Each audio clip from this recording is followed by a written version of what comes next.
আমরা এখানে খেতে বসে পড়েছি। এইটা হচ্ছে দেখো কাকু সকালে রান্না করেছে কাঁচকলা দিয়ে, আলু দিয়ে, উচ্ছে দিয়ে, চিংড়ি মাছ দিয়ে একটা ঝোল ঝোল তরকারি। আর ওখানে উজ্জ্বল রান্না করেছে দেশি মুরগির মাংস। উজ্জ্বল সে রসি রান্না করছিল, হ্যাঁ দিচ্ছে দেশি মুরগির মাংস দিয়ে। আর এখানে আছে আমের চাটনি, যেটা আমি গামলাটা নিয়ে বসেছি। বাহ, তো এখানে সবাই মিলে বসেছি, আমরা খাওয়া দাওয়া করছি, খুব আনন্দ হচ্ছে। চলো বাবা তুইও বসেছিস?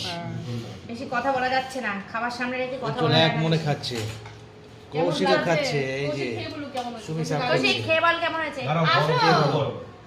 তোমরা আসো। কি ভালো হয়েছে তরকারিটা। উজ্জ্বল অনেক যত্ন করে রান্না করেছে, খেয়ে দেখো। তাহলে এখন দেশি মুরগি মাংস আর হচ্ছে ভাত, আর এদিকে চলছে দেখো, শুরু হয়ে গেছে। কি ভোগ চাল জানো উজ্জ্বল?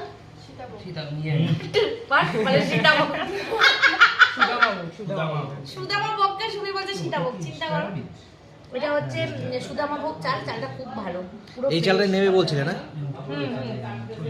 একদিন আগে এসে এরপরে নিয়ে যাবো, আজকে তো লেট হয়ে গেল, দোকান বন্ধ হয়ে গেছে। এখন তো দোকান বন্ধ হয়ে যাবে। হ্যাঁ চলো ভালো করে খাও।